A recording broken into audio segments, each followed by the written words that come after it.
Hello viewers, welcome to veterinary facts. நான் உங்கள் R Thiagarajan. இன்றைய பதிவில் நான் உங்களுக்கு சொல்ல விரும்புகிறது எப்படி ஒரு நல்ல கறவை மாட்டை பார்த்து வாங்குறது அப்படிங்கிறது தான். முதல்ல மூக்கு பகுதியை பார்க்கணும். அந்த மூக்கு பகுதி, அந்த கருப்பான அந்த மூக்கு பகுதி இருந்து ஈரமாக இருக்கணும், ஈரப்பதத்தோடு இருக்கணும், தொட்டிங்கன்னா ஜில்லுன்னு இருக்கணும். அது மாதிரி இல்லாமல் ரொம்ப வறண்டு போய் இருந்துச்சுன்னா அந்த மாடு உடம்பு சரியில்லாமல் இருக்குன்னு அர்த்தம். அதுக்கு அடுத்து கண்ணு வந்து நல்லா கரு விழிகள் வந்து இங்கே அங்கே ஓடுற மாதிரி இருக்கணும். அதுலேருந்து எந்த ஒரு நீரும் வடியக்கூடாது, கண்ணிலேருந்து நீர் வடியக்கூடாது. கண்ணில் இருக்க கருவிழிகள் இங்கும் அங்குமாக மூவ் ஆகிட்டு இருக்கும். அப்படி இருந்தால் தான் அது வந்து ஒரு ஆரோக்கியமான மாடுங்கிறத நம்ம கண்டுக்கலாம். அடுத்து வாய்ப்பகுதி. அந்த வாய்ப்பகுதியில் உங்களுக்கு இந்த உள்ள இருக்கிற கடவாய் பற்கள், அந்த கடவாய் பற்கள் வந்து தேய்மானம் இருக்கா அப்படிங்கிறத பார்க்கணும். தேய்மானம் இருந்துச்சுனாக்கா அந்த அந்த இதை வாங்கக்கூடாது, மாடை வாங்கவே கூடாது. அடுத்ததாக சொத்தை பற்கள் இருக்காங்கிறத பார்க்கணும்.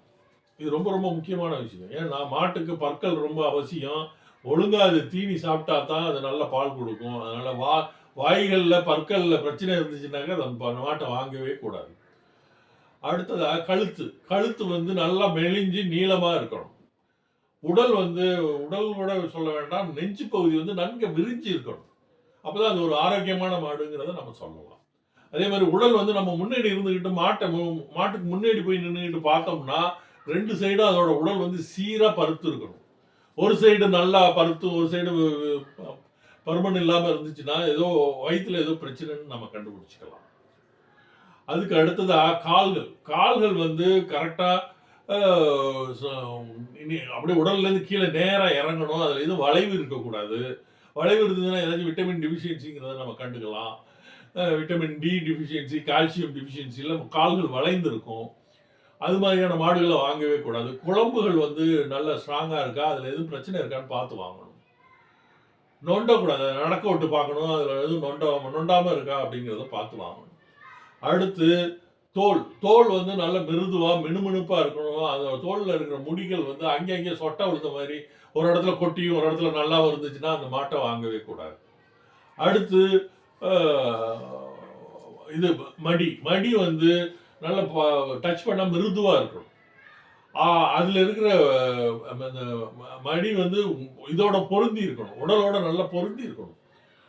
அது மட்டும் இல்லாமல் மடி காம்புகள் வந்து லெஃப்ட் சைடில் இருக்கிற முன்மடி காம்பும் பின்மடி காம்பும் உள்ள தூரமும், ரைட் சைடில் இருக்கிற முன்மடி காம்புக்கும் பின்மடி காம்புக்கும் உள்ள தூரமும் சீராக இருக்கணும், ஈக்குவலாக இருக்கணும். அப்படி இருந்தால் தான் அது ஒரு நல்ல கறவை மாடாக இருக்கும். அதே மாதிரி அது மடி காம்பு நேராக கீழே இறங்கி இருக்கணும். அதில் வளைவு சுழிவு நெளிவு சுழிவுலாம் இருக்கக்கூடாது. அதில் இருக்கிற துளை மூலமாக பாலை பீச்சுனாக்க பால் கரெக்டாக வருதா அப்படிங்கிறதையும் பாலை பீச்சு பார்த்து தான் வாங்கணும். அதுக்கு அடுத்தபடியாக பால் மடிக்கு வர்ற இரத்த நாளங்கள், அந்த இரத்த நாளங்கள் வந்து நல்லா புடைச்சிக்கிட்டு நல்லா தெரியும். அது இருந்தால் தான் அது ஒரு நல்ல கறவை மாடுன்னு சொல்ல முடியும். அதுக்கு அடுத்து பாலின் அளவு வந்து நம்ம 3 வேளை கறந்து பார்க்கணும். முந்தின நாள் ஈவினிங், ஒரு நாளைக்கு 2 தடவை நம்ம கறப்போம். முந்தின நாள் ஈவினிங், காலையில், இன்னைக்கு ஈவினிங் அப்படின்னாக்க கடைசி 2 நாள் 2 வேலை எவ்வளோ கறக்குது அப்படிங்கிறத கூட்டி பார்த்தோம்னா அதுதான் கரெக்டான அளவு.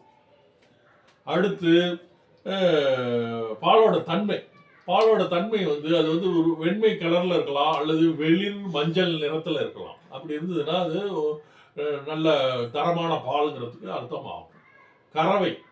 கறவை வந்து அது வந்து காலை கட்டுறது, அது ஒரு தடியை வச்சுக்கிட்டு மிரட்டிக்கிட்டே இருக்கிறது, அப்போதான் அது கறக்கும் அப்படிங்கிற பட்சத்தில் அந்த மாதிரி மாட்டை வாங்கவே கூடாது. அது மாதிரி பழக்கப்பட்ட மாட்டை வாங்கவே கூடாது.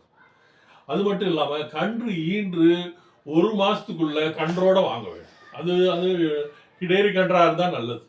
நன்றி, வணக்கம்.